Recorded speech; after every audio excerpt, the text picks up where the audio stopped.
gazeline,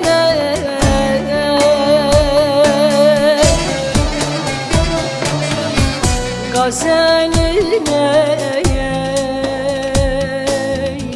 gazeline.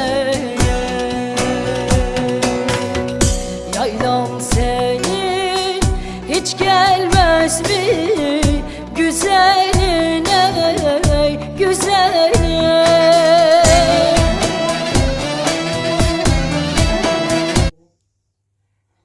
İşte bu iki insan her fantezide başka bir zamana ve başka bir mekana gidiyorlar. Çak bir Seyfiye yerine geçiyor olaylar, çay ise bir fitness center'ında. Ama hepsinin neticesi Numan'ın ölümü ve bu iki insanın kavuşmasıyla son buluyordu. Numan kim?